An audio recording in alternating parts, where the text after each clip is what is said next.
Bismillahirrahmanirrahim. Assalamualaikum warahmatullahi wabarakatuh.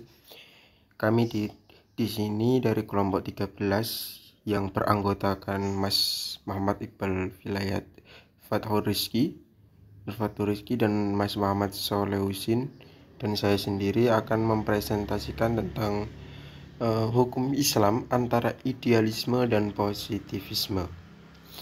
Langsung mawon ge. Bismillahirrahmanirrahim. Positivisme adalah filsafat yang berpangkal dari fakta yang positif. Sesuatu yang selain dari fakta atau kenyataan dikesampingkan dalam pembicaraan filsafat dan ilmu pengetahuan. Tokoh aliran positivisme adalah Auguste Comte, yaitu pada tahun 1798 sampai 1857. Menurut Comte, indera itu sangat penting dalam proses pengetahuan, tetapi harus dipertajam dengan alat bantu dan diperkuat dengan eksperimen.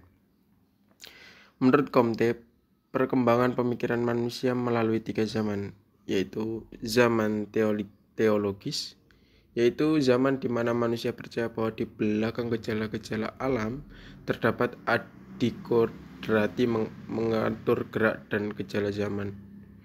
Zaman teologis ini juga disebut menjadi 3 zaman, yaitu animisme, politeisme, dan monoteisme. Animisme yaitu yang dianggap berjiwa, politeisme yaitu dianggap dengan dewa, monoteisme yaitu bahwa satu Tuhan yang Maha Kuasa. Yang selanjutnya yaitu zaman metafisis, yaitu zaman di mana kekuatan adikodatri diganti dengan ketentuan abstrak. Zaman positif yaitu ketika orang tidak lagi berusaha mencapai pengetahuan yang mutlak baik teologi maupun metafisis. Atau sekarang orang berusaha mendapatkan hukum dari fakta-fakta yang didapatinya dengan pengamatan dan akalnya. Jadi zaman positif ini lebih fokus di mana akal sebagai alat ukur utama. Pembagian positivisme. Ada 2 jenis positivisme, yaitu positivisme analitik dan positivisme pragmatik. Yang pertama yaitu analitik, yang dijelaskan oleh John Austin, mendefinisikan sebagai peraturan yang diadakan untuk memberikan bimbingan kepada makhluk yang berakal oleh makhluk yang berkuasa atasnya. Jadi hukum sepenuhnya dipisahkan dari keadilan dan tidak didasarkan atas gagasan-gagasan yang tidak baik dan yang buruk, akan tetapi ia didasarkan atas kekuasaan yang lebih tinggi.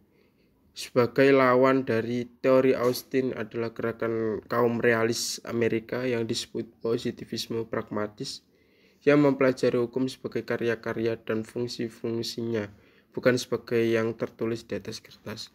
Selanjutnya penjelasan tentang idealisme yang akan dijelaskan oleh Mas Iqbal.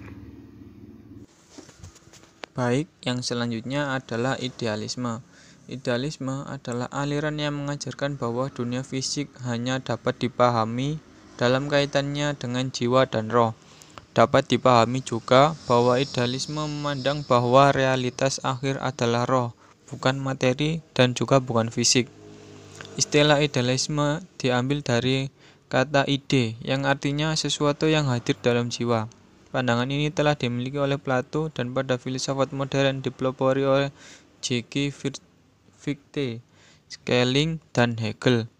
Bagi pengikut aliran idealisme, fungsi mental adalah apa yang tampak dalam tingkah laku. Oleh karena itu, badan atau jasmani sebagai materi merupakan alat jiwa, alat roh untuk melaksanakan tujuan, keinginan, dan dorongan jiwa. Tokoh-tokoh dari idealisme ini adalah Hermann Hohne. Idealisme menurut Hohne adalah ekspresi dari pikiran, juga mengatakan bahwa substansi dari dunia adalah dari alam pikiran, serta berpandangan bahwa hal-hal yang bersifat materi bisa dijelaskan melalui jiwa. Yang kedua adalah George R. Knight. Menurut George, idealisme adalah suatu penekanan pada realita ide, gagasan, pemikiran, akal pikir daripada suatu penekanan pada objek-objek dan daya-daya materi.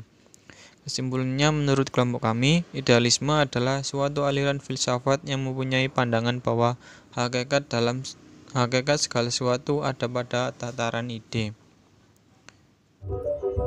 Oke, selanjutnya yaitu hukum Islam antara positivisme dan idealisme. Syariat merupakan kumpulan hukum-hukum Tuhan, mengkombinasikan hukum sebagai adanya dan hukum sebagai yang seharusnya, sekaligus mempertahankan perintah dan keadilan. Syariat merupakan hukum positif dan karena keadilan adalah tujuan puncaknya. Syariat ideal. Hal tersebut menyimpulkan bahwa hukum Islam adalah hukum positif dalam bentuk ideal. Positivisme dan idealisme merupakan kesatuan yang tidak dapat dipisahkan dalam hukum Islam. Hal tersebut sesuai dengan firman Allah dalam Quran Surat Asy-Syura ayat 17 dan Quran Surat Asy-Syams ayat 7-10. Hukum Islam merupakan hukum yang bersumber dari wahyu Tuhan, sekaligus melibatkan manusia untuk melakukan penararan dan analisis. Bukti konkret manusia diikut sertakan dalam hal ijtihad. Sekian dari kami.